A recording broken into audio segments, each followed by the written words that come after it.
Yo, Josh, hello. How are you? Hey, I think I'm okay for video. Yes. I realize how obnoxious these lights are in the back. Are you a Gary Vee fan, Josh? I'm not a fan. I go in phases. Like I absorb his stuff and then I need a break. And then I go Gotcha. back. Okay, cool. Love it. I've bought several of his books. For anyone that doesn't know who you are, we have had you on previously, but you want to give us a little bit of a background of what you do in the space? Yeah, I'm the involved in several projects in Web3. Originally come from the traditional comic book space. I'm the founder of Devil's Due Comics, which is, distributed all over the continent. And but I have a project called Comic Voxels, which is helping to bring in traditional comic book creators into the Web3 space in innovative ways. I'm also the lead storyteller for Pixel Vault. I write Punk's comic and their spin-off series. And I've also worked with Oniforce, Gitcoin, Yearn Finance, and Pills, and Arcadian's NFTs. So done a lot. And our latest project now is Degen After Hours. Yeah. Now, the aspect of you doing like 605 things, how does it work when you're planning a day? Is it you're involved in every single one of them? Is it certain days you have focused on certain collections, or how does that work? Yeah, it's that's always been a struggle because it's like the hardest thing is like so one of my natural skill set is being able to actually juggle I'm able to do both. Like I can sit there and just grind on a spreadsheet for a cash flow projection for 8 hours. Not my favorite thing to do, but I can. But I can also write a full script. I can draw, but it's not easy to switch those mindsets and those, it's completely different tasks. So like, if it takes you like 2, 3 hours to get in the zone to even start writing, and all of a sudden there's all these fires to put on the business side or an administrative side, that's the real challenge there. So but I tried to segment those and compartmentalize them into different days. Um, I tend to work later, so I actually don't get up and go until like maybe like 8:30, and my mornings are more important to me than my evenings. Okay. So try to do all my mindfulness practices and everything in the daytime, in the mornings, and make sure the day is like in the right vibe to start off. But then I'm just like a degenerate by the late at night, whether it's being out somewhere or just working and grinding until like you're like passing out at the computer and then Then you're done. So one of the exciting things that we got you on here specifically for is the way that you guys have kind of broken down the comics, and now you got the Degen After Hours with the issues, and then you guys also have it readable on the site. You have some connection things. Give us a little bit of a background of Comic Voxels, and then what are some of the new features you've added? yes. On the high level, like quick recap on Comic Voxels is that it's a comic book, it's an NFT publishing platform ecosystem that you could buy in early and buy in, which we're still minting actually. You can buy into the Genesis Voxels, which will then give you like sort of a stake in the entire thing, gives you a guaranteed free mint for one of the other projects, and it locks you in for discounts that as time goes on, we continue to reward the original Genesis token holders. That said, as each new project launches, you can still just come in from scratch and buy into those then. So our first one was a PFP series called Digidorables by a really well-known comic book artist, the awesome Agnes Garboska, who's done a ton of comics for DC and Marvel and Image and or IDW and everybody out there. It's really cute stuff, with very kid focused. And that's now that people own these characters, which are all llamas right now. She's developing comics with them in the Discord channels, and she's also has an educational component to it. So she's doing the token gated stuff that way. Now the next step is Degen After Hours, which is one our homage to everything just Degen PFP NFTs, and it's my story. I'm drawing it. I wrote it. Um, but it is just at its essence, it's just a comic book. So it just happens to be really, really tailor made for all of us, degens. And there's cameos in it from like a dozen different NFT series. Um, and they're, but the difference is almost every comic book project I've seen so far, they intentionally want to token gate the comics, and then you like mint the cover, and then you get the PDF download all that stuff. What I wanted to do, because this is really a long-term play, because our next phase is bringing over previously existing traditional comics into this platform, is just letting you go there, no token gates. You don't even have to understand how to use Web3. You can go there and you can read the web comic. Then, if you want, there are certain panels that have the ability to mint. And you, even then, if you don't understand Web3, you can click on the mint preview and you can see this really cool animated version of the panel. And they're all different limits, limited quantities, prices. You know, I'm not gonna say more than one of them is limited to 69 because we're immature. But the yeah, like, so you can go read the comic, mint which panels you want. If you own one of those Genesis voxels that is attached to the Degen project, it gives you like 2 free mints. And then yeah, then we wrap that up and move on to the next one. And then with the way the market is now and everything, was important to me. Like, I wanted these to be like really lower quantities, and really, but still have enough out there. Like, if you're, if you're into, Deadfellas, there's a key Deadfellow character in there. Sad Girls Bar, Crypto Mores, Bored Ape. There's a lot of them in there. Oni Force. So, yeah, that's where that. And then this is following this will be some of the more traditional comic book artists. So next up in the lineup, we have one of the major, like, he's done everything from Harley Quinn to Punisher to, I mean, everything under the sun. Jimmy Palmiotti with Andy Kuhn, Justin Gray, and then all the stuff from my Devil's Due company. Most of that is going to be, released on this platform as well. And yeah, we're just, we're really trying to build, so cliche now, but it's like build the Web 2, Web 3 bridge. And we're just experimenting now too, so Yeah, I'm going for sure. every convention I go to. If you're a voxel holder and I'm at a convention and signing, or any artist that works with us is signing, and whoever's down, any hookups we have, we help get people into the conventions. Some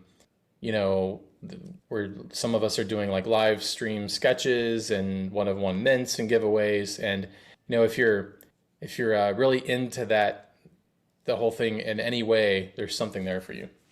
So talk to me a little bit about how you guys have gone about things, because I know for you, you're involved in a ton of different aspects, right? Where you're not necessarily relying on this, but you see, hey, there's an opportunity to really build something and be in the NFT space within the comic world, and seeing the transition from when you guys started to now where you have these out here, everything's kind of like up and running and operational. What are things that you wish you did from the beginning to now, if there is anything?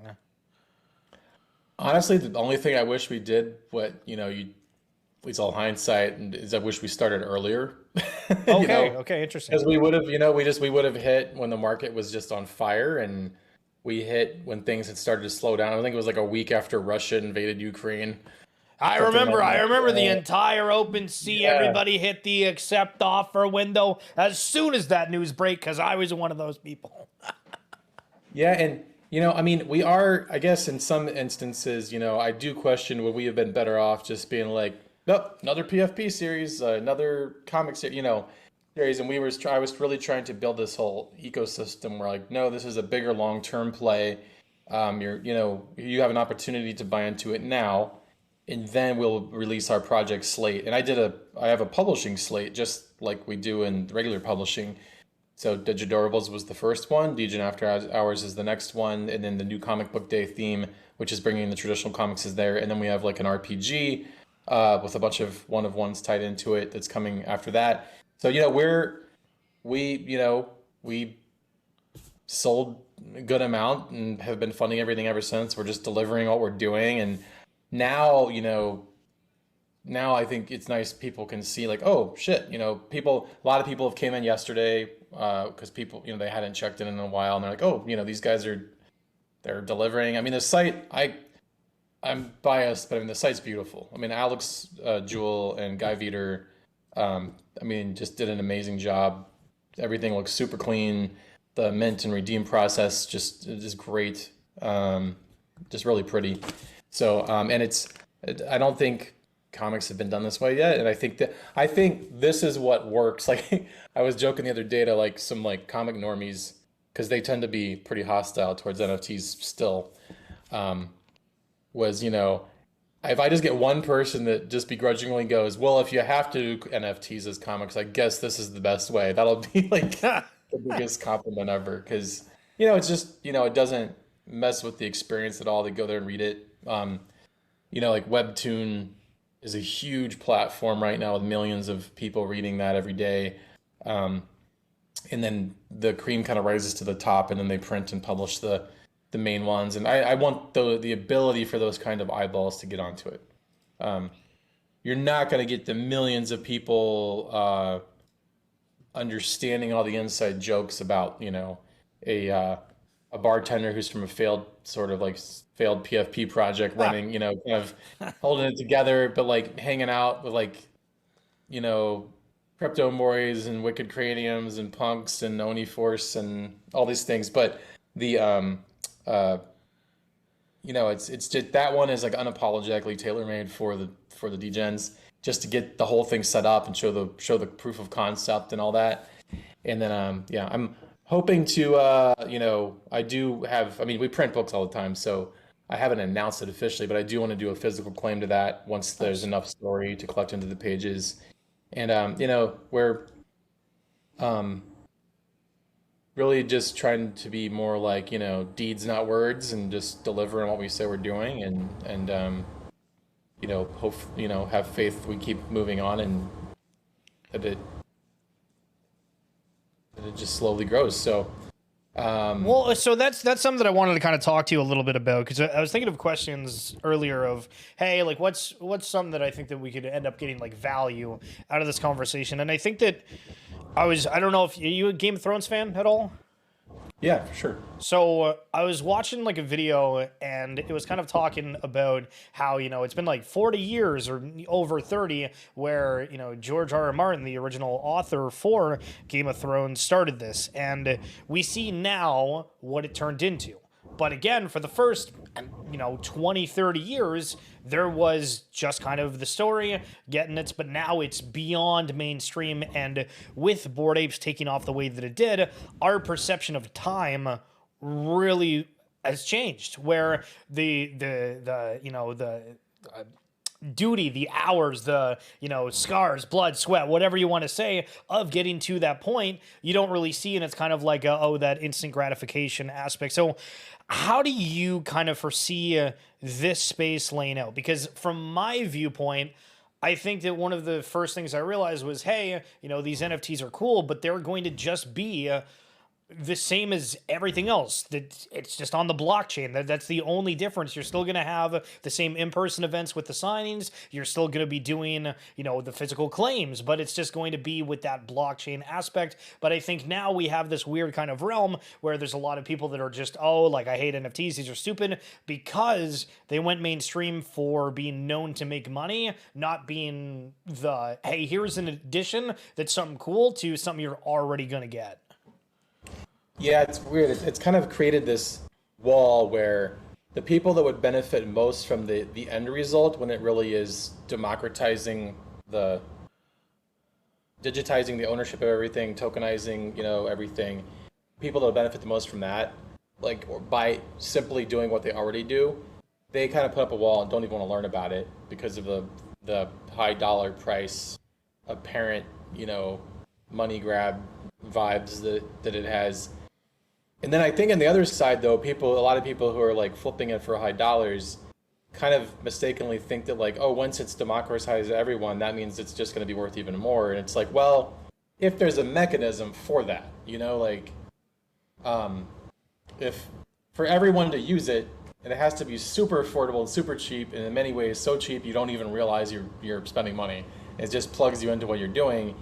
There has to be a way that feeds those early. If you really want those early people, like all of us who are in now, to be rewarded for staying here and supporting it, you need to have that feeding back to them that makes somebody want to perceive a value to those original things that you released. So, I kind of ironically and unfortunately, the way that the easiest way to do it is just to private ownership of things, and Web3 makes it so easy to do it.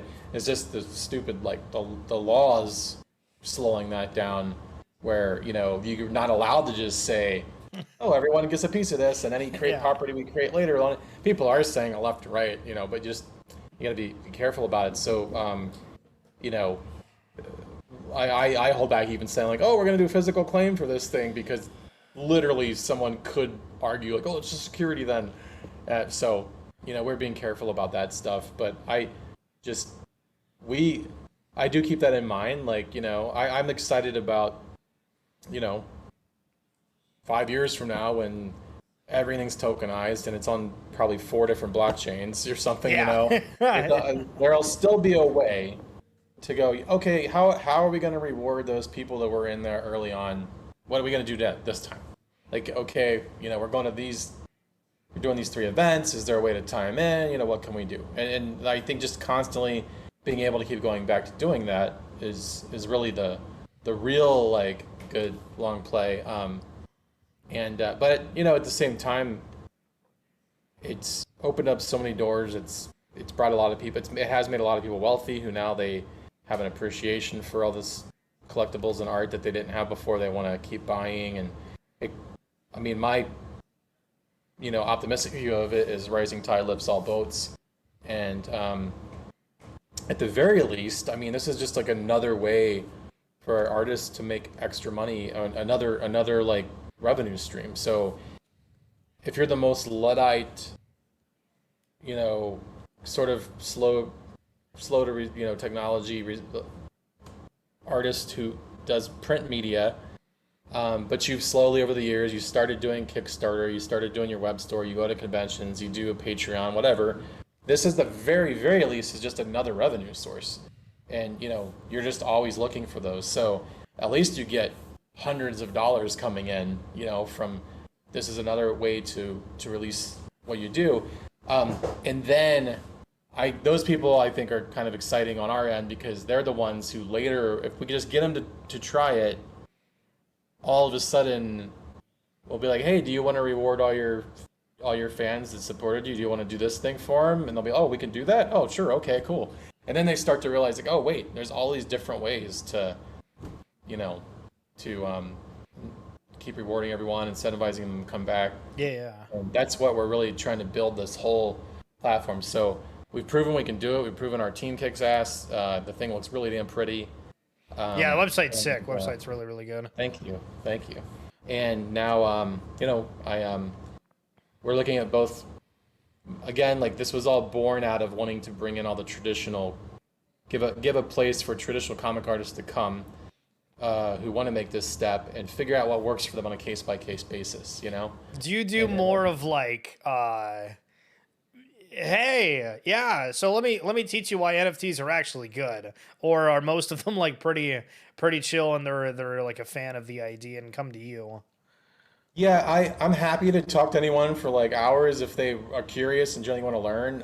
I'm not good at being like, if they're resistant. I'm not good being like, no. I don't argue very well with. Has that messed up any people you've tried outreaching with to bring into Comic Voxels?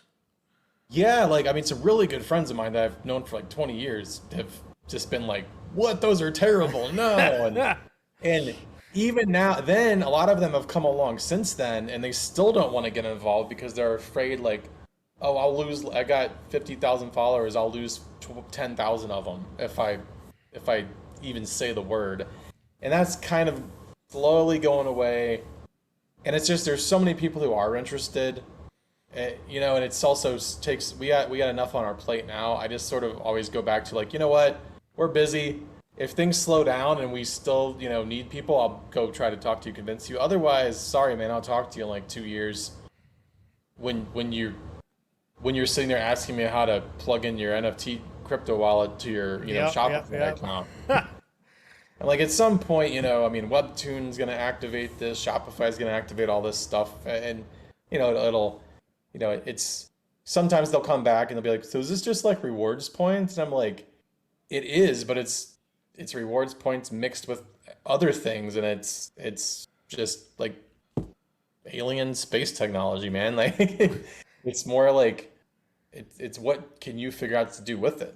Um, but it is going to be a while. Like the general public, they still don't see the benefit from it either. So we need that to catch up to. Like on the I always on the comic side, I really with Degen After Hours, I tried to make a frictionless reading uh, viewer that doesn't interrupt the medium itself to show we understand the comic medium. Uh, but everything else is like this. It's just about collecting. I mean, this is for that collector's side of it. And how does this help collectors? And it's about events. So comics, has different silos. There's the books themselves, but then there's like the Comic Cons, and then there's the chasing down all the old rare covers or the variant covers and all that stuff. And when people every Comic Con has an app, for example. When people start going to a convention and the app says, "Oh, by the way, they see that you picked that one of the artists you wanted to track down was somebody that works on this book."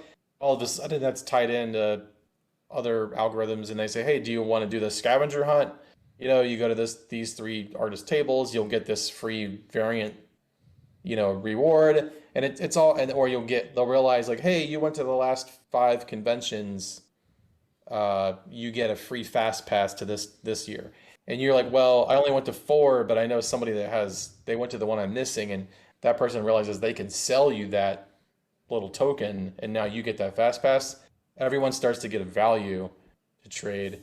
I think that's what's going to happen when they get special perks. Like we're already experiencing at all the conferences that we're going to in the NFT world. We're already seeing this stuff. When that starts to come in through those like more like Web2 apps and infiltrates, they'll start to see all the benefits, and they'll start to get things airdropped to them, but they won't even use the word NFT. They might not use the term airdrop and all that. So, we'll all be here like, "Oh, we saw this coming," and but that's when artists will start to think like, "Oh, wait, oh yeah, cool. So at the next event, I can preemptively plan to do scavenger hunts with other creators I work with, or get some excitement around it." And this all overlaps with what you could do with music festivals, with really any collectible conference, anything like that. So I think that you know again, for where we are now, we're all like working. Everyone's just constantly staring at the screen, trying to figure out where this is all going and how they're going to benefit now.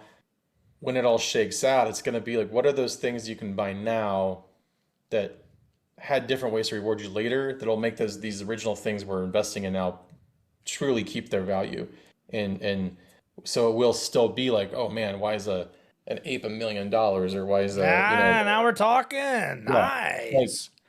and I think I can't say I know what they're doing, but I mean, with the tokens and with everything they're building, look at what Pixel Vault's doing with people. Still, I wish I could talk about half of what they've got going on, but I mean, these are the projects that are really, really putting in so much work that is going to constantly feed value back. And you know, um, it's weird because I don't even know what I'm allowed to say about certain things, like because there's like rules with Right, unless right. people are official companies and stuff too. But yeah, so that's on a we're not doing like high level Wall Street type stuff at this, or anything like that. But that's the kind of things I'm keeping in mind, and that's what Comic Boxes is. This whole ecosystem made up of creators who've been here for their whole lives and are going to be here, 10 years from now, 20 years from now, and we want to keep feeding people back into it. So that's the goal. Yeah, for sure. One cent, what's up? This is Josh. He's from Comic Boxels. He works with Pixel Vault and a whole bunch of other stuff. So he's the one speaking, but appreciate you swinging on through here. So you are in a ton of different circles, and I think that you probably have kind of a different vantage point than the average NFT collector, which we are, right? We kind of sit back, okay, here's these different happenings, these things. But I think there's also a notion that we're aware that the majority of collections out right now are trailblazing in a way and really setting up what the future is to hold. So how do you foresee the future of NFTs, whether it's what you're doing with comic voxels or things you've heard? Where do you think that this really comes to a head, that, okay, this is the mainstream, this is the things that people are going to get excited for? Is it just the collectible aspect, or is there more to it? Oh, there's definitely more to it. I think, but I do think it's going to grow and become more diluted in that, like everything else, once it becomes truly democratized where everyone is somehow using an NFT, then they can't all be so valuable. It is like, what are these blue chip OG projects? They're gonna retain that, and I think, but I think it's really hard to predict where things are going, because you could have somebody totally. I mean, we're already seeing some of this. Like, not only Rug pull a project, but people could just legit falter on something, and then years later, someone just lets it sit for 2 years, and someone else decides, hey, I was a fan of that. They come back in and put money into it because it's already got the infrastructure there. Yep. They build it back up, and it becomes a big deal, and they start adding all kinds of utility to it. It's the same way that someone goes around buying up distressed companies to fix them up. I mean, so even when projects are dead, it's going to be kind of hard to dump all of them, because you're going to be like, man, I don't know, man, that was just cool about that one. And somebody might have a good come up on a couple of apes or something and put the money back into this other, whatever, like, apple smoochies or whatever the hell it's called, and build it. So I think, and there's but yeah, I do feel like we're like a good 2 years away from a lot of this stuff infiltrating like the mainstream, versus like we're not like 6 months away. I think it's 2-3 years before, because I know, like, at least in my space, in this pop culture sphere, with that is mostly comes out of like the comic book world, but it goes into toys and events and things. I know a lot of people that run all those events too, and I know they're just not there yet. So I just look at that as like a blessing. Like, this gives us more time. This gives us more time to figure shit out, to find out what's successful, make mistakes. Well, the successful part is something that I've kind of want to ask about too, because we've had the discussion like numerous times of what's going to be bigger, something that is already created in the traditional world. Well, I'll just say like Adidas, Nike doesn't need to be them, but company that started outside of NFTs, or the Pixel Vault, the Bored Ape Yacht Club, Oni Force, whatever. What ones do you think are going to end up being the bigger brand? Because I've thought about, why is it that these collections are having such success with doing merch? And part of me is like, maybe people just haven't found the style, right? Like myself, I don't like, if I'm going to go and try to be like, oh, I'm going to go for like a look, I don't even know where the hell to start with that. But through NFTs, we're like, okay, there's the design over here. We're seeing some of these different variations with it. And then, the emotional attachment is another thing. I feel people are way more emotionally attached to everything that started within the Web3 realm versus kind of the traditional. Absolutely. Yeah. That's so much of its emotional attachment, because it's definitely not just based on the art or the quality of the art. And this is where we get into people like in the mainstream trashy and like, what are these ugly NFT things? Like, they just don't. It's more than that. It's like, one, it's like everyone's got different tastes, but it's tied into like what was going on at the moment. It's tied into the vibe of the whole community. It's tied into like maybe sometimes an inside joke. It's about and it's about just the straight up art on its own, and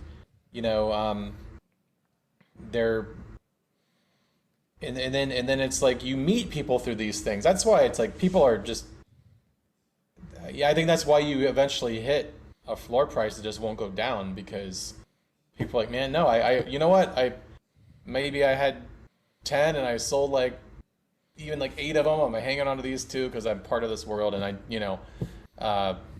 there's people just, even they're just praying for the price to come down so they can get into the whole like experience and community with some of these. So there's really never, I mean, there's been stuff like that, sort of, but not like NFTs. I mean, you can see people going to concerts and seeing certain bands they like, kind of maybe only half there for the band. Really, they're in that scene, and they're meeting friends that way. Or you have like people might, again, I keep going back to comics because that's the world I'm in. People buy, you know,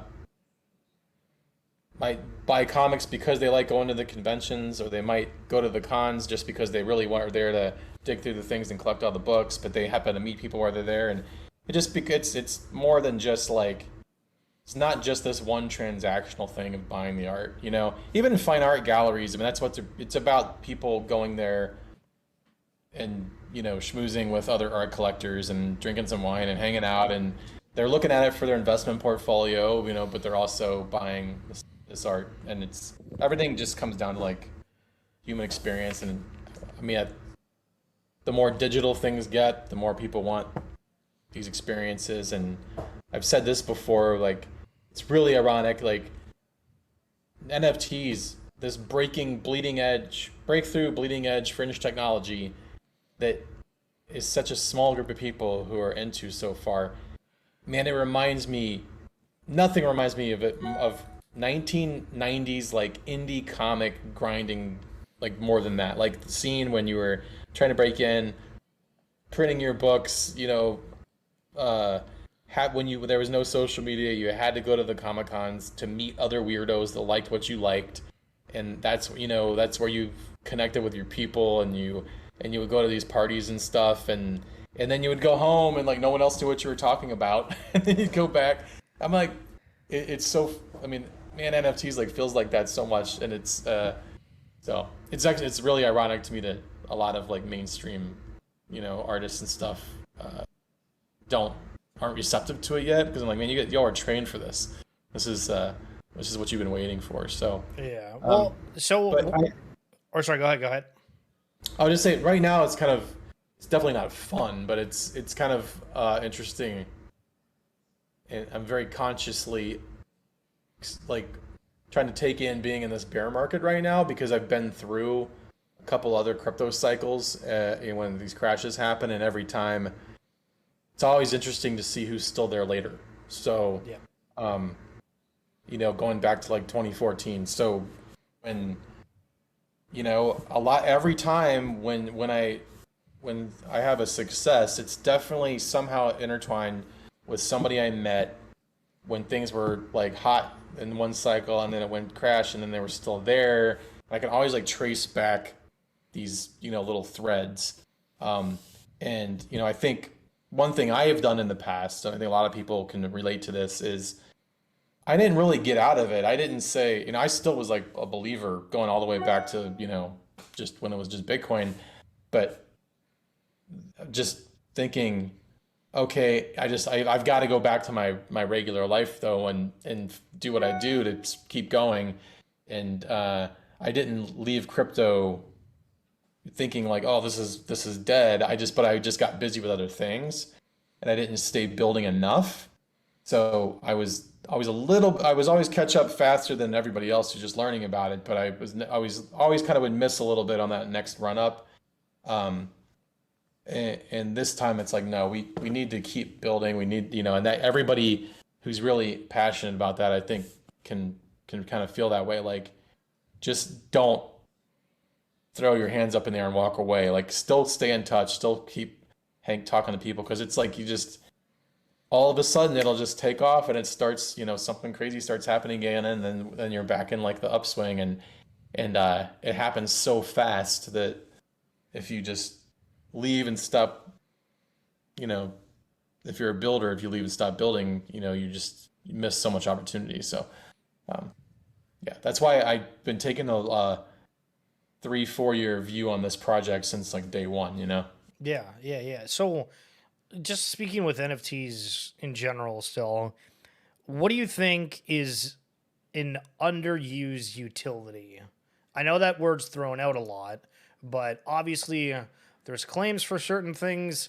there's access.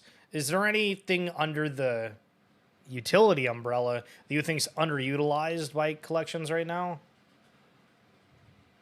I think the collaboration with already popular mainstream live events. It Oh, seems okay. like it'd be such an easy thing. Like, so one thing I always thought of with the Comic Cons, for example, is if the Comic Cons don't want to cooperate with us, that's the first goal is we want them to say, okay, we want the big shows like New York and San Diego and Chicago and all these to say, you know what? Not only are we going to give away special access passes to all your token holders and we're going to promote that on the site and all that stuff. We'll have a special little access bar in our app for you. If they don't want to do that, there's no reason we can't still buy passes and just say, all right, and set it up ourselves. Um, but I think like, I mean, imagine if like every major music festival and every major movie theater opening across the country, across the world, like they all had, you know, the opportunity and were excited about connecting with, all these major PFP projects or what have you, hey, if you hold this, you can get in, and then just keep tabs on it and make sure that they sort of get compensated somehow by the project owner. I think that's one, because I think that would bring, again, it's about not trying to like force feed some new concept down someone's throat that doesn't care, but like upgrade the experience of what they're already doing. So I'm a festy and I'm gonna go just like, rave the fuck out for like a weekend, or and I show up and all of a sudden I'm getting all these perks because like Cool Cats or something. It's like, what the fuck is that? Like, and they find out and they're like, all right, that's cool, and now they sort of know what it is. Next time they hear something on the news that's like fudding, they they ignore that now because they're like, I don't know, man, it was pretty cool for me. And then how many people does that bring in? So it just seems like a low-hanging fruit, um, especially for some of these groups that have money, um, like a lot of money to put towards things like that. And then yeah, just more IRL stuff. Love it. No, great answer. So, as we're kind of wrapping up here, I want to kind of give you the floor to give one last rundown in case anybody hasn't seen the first portion of this interview. Who are you, and why should be people paying attention to Comic Voxels? Yeah, yeah. Once again, I'm Josh Blaylock. I'm a comic book artist and writer, publisher. But in the Web3 space, I have Comic Voxels, and our new project, Degen After Hours, is a frictionless, no token gated web comic that you can read with all kinds of different panels that you can decide to mint with like these fun little animated panels that tie into our whole other larger Comic Voxels ecosystem. And the whole series for this one is has cameos from like a dozen different NFT projects. Check it out. There's something in there for just about everybody. And yeah, there's not a lot of them available, so I welcome all of you to swing by.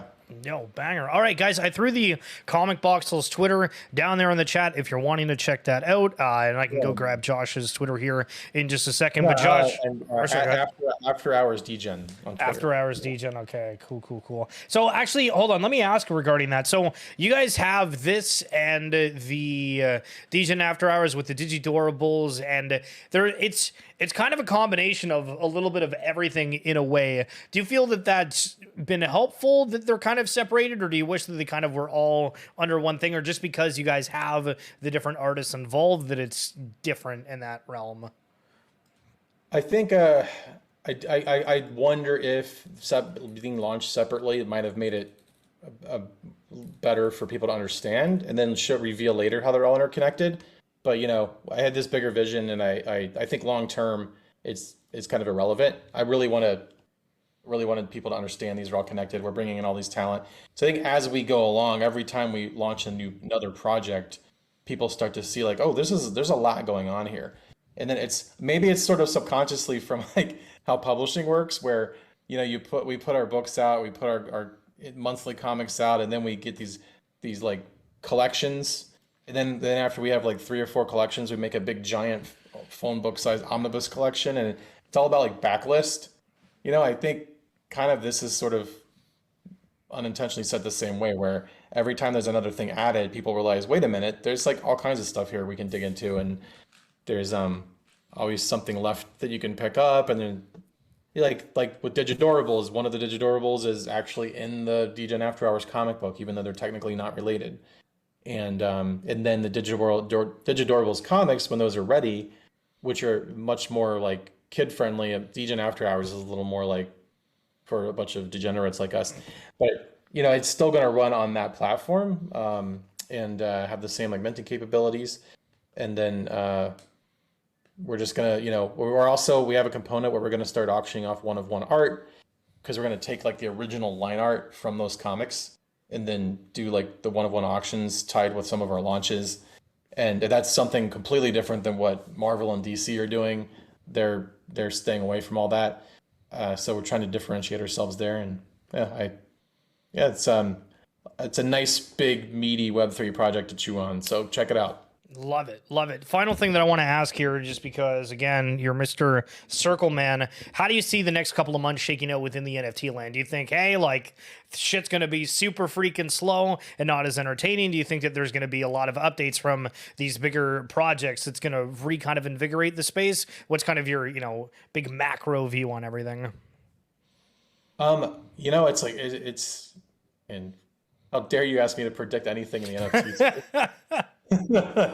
I see so many positive things happening. I'm like, man, this has got to keep people excited, and it's got to motivate people.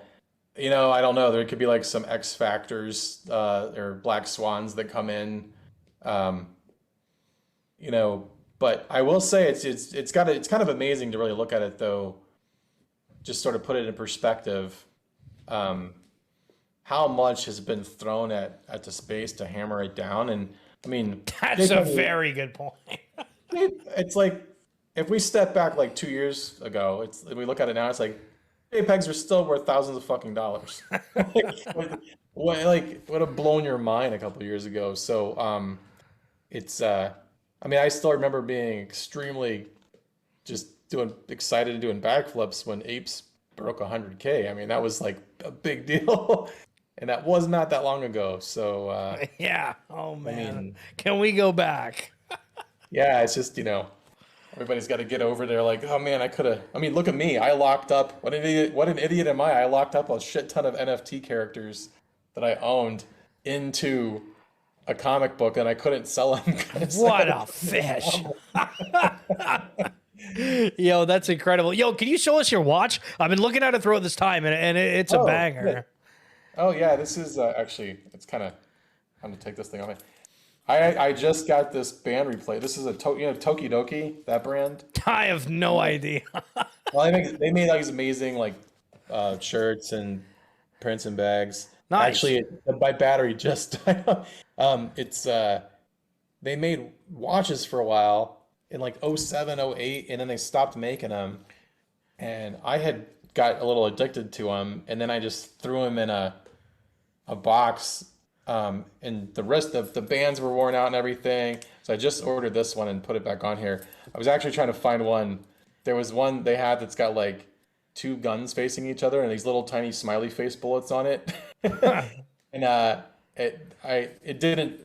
what I ordered this monster wristband for, and it didn't fit it, and that one fit perfect. Is it a pain in the ass to get on? Like, it looks like it's very stiff. They're basically, they look like they should be an NFT series. So. Yeah, I was gonna say that too. Yeah, this one's kind of a pain in the ass. I haven't had it that long. I don't know how long I'm gonna keep it on there. Okay, cool. Yeah, listen, guys, look at the watches next year. Okay, listen, I've been saying final things repeatedly, and Josh, listen, I'll let you go for now, but hopefully we can have you again back on soon, guys. If you're wanting to follow what he's been doing, it's After Hours Degen on Twitter. I've thrown down the link on there. But Josh, seriously, thanks so much for coming on, bringing your insight, and again, hopefully we'll have you on again here soon. Yeah, thanks, Schiller, man. Thank you so much for having me on.